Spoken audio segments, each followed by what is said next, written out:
बस, बहुत हुआ। बहुत दिन संभाल लिया मैंने आपके बच्चों को और घर की जिम्मेदारियों को। शायद आपको याद भी नहीं होगा कि मुझे मायके गए हुए पूरे 2 साल हो गए हैं। वह तो भला हो इस फोन का कि अब इसमें वीडियो कॉल होता है तो माँ का चेहरा देख लेती हूँ, पर माँ की आंखों में जो दर्द है वो भी मुझे दिख ही जाता है। आपको तो एहसास भी नहीं होता कि मुझे भी माँ की याद आती होगी। हाँ, आपको क्या एहसास होगा? आप अपनी माँ के साथ जो रहते हैं, हर साल छुट्टियों में आपकी बहन आ जाती है, आपका तो परिवार आपको मिल जाता है, पर मेरा क्या? इतना कहते हुए स्नेहा की आंखें भर आई। स्नेहा का पति रोहित बोला, मैंने तुम्हें कब मना किया है मायके जाने से?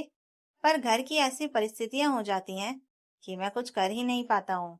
आके तुम मुझसे क्या चाहती हो? साफ साफ कहो। बस इतना ही, मत दो। स्नेहा बोली, 13 तारीख से बच्चों की छुट्टियां हैं।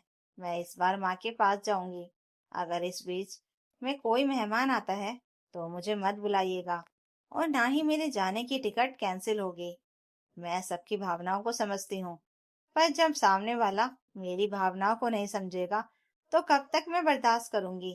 अरे, अपनी इच्छाओं को तो मैंने कब का चोली में डाल दिया, पर अपनी बूढ़ी माँ की उम्मीदों को मैं टूटने नहीं देना चाहती। इतना कहकर स्नेहा कमरे में चली गई। रात में सब खाना खा रहे थे। स्नेहा की सास सरोज जी बेटे से बोली, क्या बात है, तुम्हारा चेहरा क्यों उतरा हुआ है? देख रही हूँ, दफ्तर से जब से आए हो चुप हो। बहू, कहीं तुमने तो कुछ रोहित से नहीं कहा?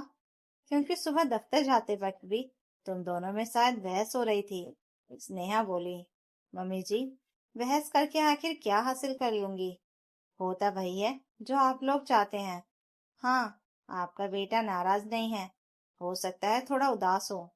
सरोज जी बोली, और मेरा बेटा उदास क्यों होगा? स्नेहा मुस्कुराकर बोली, वो मैं अगले हफ्ते मायके जा रही हूँ, पर मुझे नहीं लगता वो इस कारण से उदास हैं क्योंकि घर में आप लोग सब इनके साथ होंगे।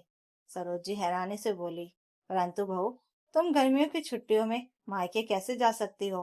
तुम तो जानती हो हर साल कविता गर्मी की छुट्टियों में यहाँ आती है। स्नेहा रोहित की तरफ देखकर बोली, मम्मी जी, हर साल दीदी छुट्टियों में आती हैं, क्या एक बार मैं नहीं जा सकती?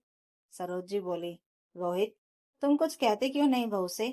आखिर कविता यहाँ आएगी और बहू नहीं रहेगी तो कैसे काम चलेगा? साल में 1 महीना तो उसे मिलता है आराम करने के लिए, और फिर उसे मेरी इतनी याद आई कि वो कहीं और न जाकर मेरे पास आई है। स्नेहा हंसकर बोली, सही कहा मम्मी जी, नंद को तो माँ की याद आई है तो माँ के पास चली आई है। क्या बहू को माँ की याद नहीं आ सकती? रोहित बोला, माँ सही तो कह रही है। कविता हर साल यहाँ आई है, इसे 2 साल से अपने मायके जाने का मौका नहीं मिला। क्या स्नेहा जब नहीं थी तब कविता मायके नहीं आई थी? सरोज जी बोली, हाँ, वो तो है, पर तब की बात अलग थी। रोहित बोला, क्या बात अलग थी? जब कविता आती थी तो आप दोनों मिलकर घर संभालती थी। जब से मेरी शादी हुई है तब से मैंने कविता को रसोई में जाते नहीं देखा। करीब 1 हफ्ते बाद सरोज जी बोली, बहू, घर की थोड़ी साफ सफाई कर दो। अगले हफ्ते कविता आ रही है, उसके आने से पहले थोड़ी साफ सफाई हो जाएगी तो मेरा काम कम होगा। और हाँ, जाने से पहले राशन पानी सब मंगवा देना और सूखा नाश्ता बनाकर रख देना, ताकि सामने मुझे चाय के अलावा कुछ और ना बनाना पड़े। अब बेटी यहाँ आएगी और उससे यह सब करवाऊंगी। स्नेहा मुस्कुराकर बोली, मम्मी जी, आप ही तो कहती हैं कि बेटी मायके की शोभा होती है और बेटी का भी पूरा अधिकार होता है। जब मैं इस घर में नहीं थी तो आप लोग कैसे रहते थे? सरोज जी बोली, हाँ हाँ, सुन लो बहू, अपने मायके में तुम भी काम करती होगी, पर ससुराल में अगर सास या ननद आने वाली होती है तो बहू को बोझ लगने लगता है। और यह कोई नई बात नहीं है। जब भी गर्मी की छुट्टियों में कविता आई है तुम कोई ना कोई बखेड़ा खड़ा कर देती हो। और याद रखो, मेरी बेटी आएगी जरूर। स्नेहा बोली, मम्मी जी, काश कि आप मुझे बहू न समझकर अपनी बेटी जैसी समझती, तब आपको पता चलता। जिस तरह से दीदी को आपकी याद आई है, मुझे भी मेरी माँ की याद आई है। खैर, कोई बात नहीं, जिस रोज आपको एहसास हो जाएगा वो दिन मेरे लिए खास होगा। इतना कहकर स्नेहा चली गई। स्नेहा कामवाली के साथ मिलकर पूरे घर की साफ सफाई करने लगी। काम करते करते वह बहुत थक गई। काम वाली बोली, भाभी जी, आपने कहा था साफ सफाई के बाद आपको नमकीन मठरी और मिक्सचर बहुत कुछ बनाना है। अरे, इतना मेहनत करोगी, बाजार से क्यों नहीं मंगवा लेती हैं? तभी सरोज जी आई और बोली, नहीं नहीं, क्या मैं अपनी बेटी और उसके बच्चों को बाजार की चीज खाने को दूंगी? और यह क्या बहू, काम वाली की मदद से सफाई कर रही हो, फिर भी थक गई हो। बताओ भला, अपने मायके जाकर क्या ही अपनी माँ को सुख दोगी? मैं तो कहती हूँ अगली बार चली जाना, इस बार यहीं रुक जाओ। स्नेहा चीखते हुए बोली, मम्मी जी, आप चिंता मत कीजिए, मैं ठीक हो जाऊंगी। आपको या आपकी बेटी को कोई काम नहीं करना पड़ेगा। अब मुझे जल्दी जल्दी काम खत्म करने दीजिए। थोड़ी देर बाद आपके पोते को लाने का समय भी हो जाएगा और मुझे खाना भी बनाना है। पर याद रखिए, इस बार तो मैं मायके जाकर ही रहूंगी। इतना कहकर स्नेहा फटाफट अपना काम खत्म करने लगी। बेटी के आने से पहले सरोज जी अनजान पूजा से क्या क्या काम करवाना चाहती थी। अगले दिन सरोज जी ने कहा, बहू, किसी को बुलवाकर बाथरूम वगैरह भी साफ करवा दो। बच्चे आएंगे तो गंदगी होगी और फिर बेटी से मैं बाथरूम साफ करवाऊंगी। यह तो अच्छा नहीं लगता। स्नेहा हंसकर बोली, क्यों मम्मी जी, जब यह घर बेटी और बहू दोनों का है तो बहू बाथरूम साफ कर सकती है, तो बेटी क्यों नहीं? क्या दीदी स्नान करने से पहले अपने घर का बाथरूम साफ नहीं करती होंगी? सरोज जी बोली, बहू, तुम्हें नहीं लगता तुम कुछ ज्यादा ही कह रही हो? करना है तो करो, वरना किसी और को बुलवा कर करवा दूंगी। स्नेहा के जाते ही रोहित बोला, माँ, उसे एक हफ्ते बाद अपने मायके जाना है। आप हर रोज उसे कुछ ना कुछ काम दे रही हैं। ऐसा ना हो कि वहां जाकर वह बीमार पड़ जाए। सरोज जी बोली, किसने कहा था ऐसी छुई मुई पत्नी लाने के लिए? सर्दी गर्मी आई नहीं कि तुम्हारी पत्नी के नखरे शुरू हो जाते हैं। रोहित बोला, माँ, आप जानती हैं वो काम करने से कभी पीछे नहीं हटती, परंतु अगर तबीयत खराब हो जाएगी तब ना तो आपको बेटी की आवभगत हो पाएगी और ना ही वह मायके आ पाएगी। याद रखिए, उसने ठान लिया है कि वह मायके जाएगी, इसका मतलब हो जाएगी पीछे से, जब सब कुछ आपको ही करना पड़ेगा। इसलिए कह रहा हूँ। इतना कहकर वो चला गया। दूसरे दिन स्नेहा का बदन गर्म था तो लेटी हुई थी। रोहित बोला, यह सब थकान की वजह से हो रहा है। स्नेहा बोली, और आप जानते हैं यह थकान मुझे किसने दी है? रोहित बोला, अब मैं माँ को क्या समझाऊं? एक हफ्ते बाद तुम्हें जाना है और 2 हफ्ते बाद कविता को आना है। समझ में नहीं आता आखिर घर में चल क्या रहा है। जैसे ही कविता को खबर मिली कि स्नेहा की तबीयत ठीक नहीं है, वो सरोज जी से बोली, मेरे आने की खबर सुनते ही भाभी हर बार सिर पकड़कर बैठ जाती हैं। वहां आकर मुझे सब कुछ करना पड़े, फिर क्या फायदा माँ माँ आने का? इससे अच्छी तो मैं यही हूँ। अब जब तक भाभी की तबीयत ठीक नहीं होगी, मैं नहीं आने वाली। रोहित ने स्नेहा को डॉक्टर से दिखाया। डॉक्टर ने कहा, थकान की वजह से बुखार हो गया है, एक दिन आराम करेगी तो ठीक हो जाएगी। और वैसे ही हुआ।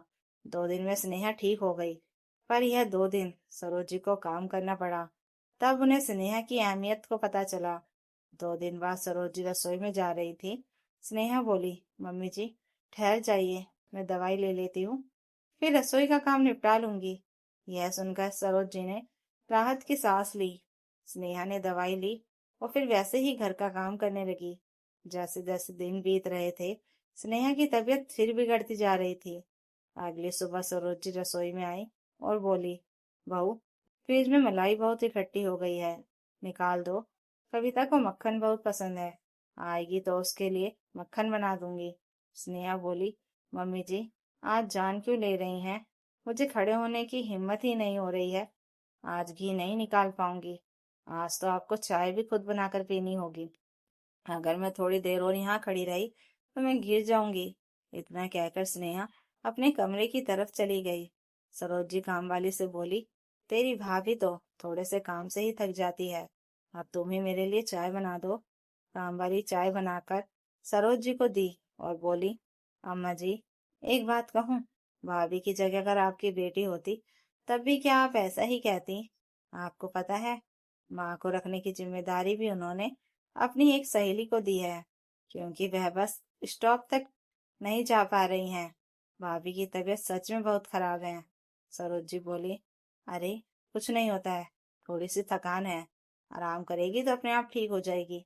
तुम अपना काम करो। शाम में जब रोहित घर आया तो स्नेहा को देखकर बोला, क्या बात है, आज फिर तुम थकी थकी लग रही हो। जब स्नेहा ने कोई जवाब नहीं दिया तो रोहित ने देखा स्नेहा का शरीर तप रहा था। रोहित ने तुरंत डॉक्टर को बुलाया।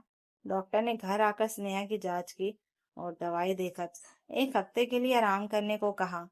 रोहित सरोज जी से बोला, माँ, मैंने आपको कितनी बार कहा था स्नेहा की तबीयत ठीक नहीं है, ध्यान रखिएगा, पर आपने मेरी एक नहीं सुनी।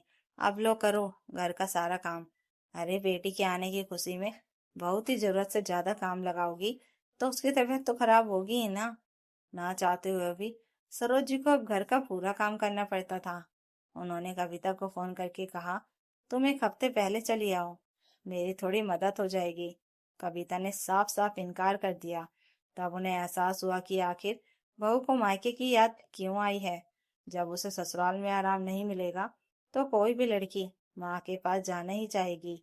1 हफ्ते बाद स्नेहा भले चंगी हुई, तभी कविता का फोन आया कि माँ, मैंने अपना इरादा बदल लिया है, अब मैं आ रही हूँ। सरोज जी ने कहा, नहीं बेटा, अब तुम गर्मियों की छुट्टियों में मत आया करो।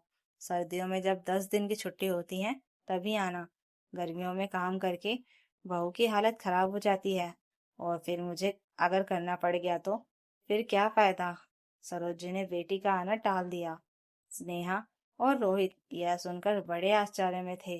तभी कामवाली बोली, देखा भाभी, जब खुद पर बात आई तो अम्मा जी को सब पता चल गया।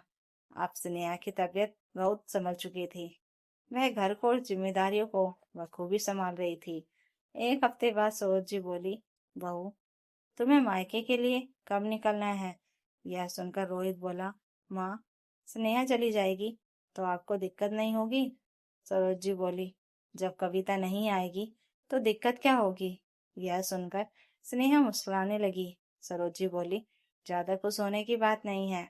अब तुम ननद भाभी यह तय कर लो कि गर्मी की छुट्टियों में और सर्दी की छुट्टियों में कौन मायके जाएगा, क्योंकि मुझे परेशानी नहीं होनी चाहिए।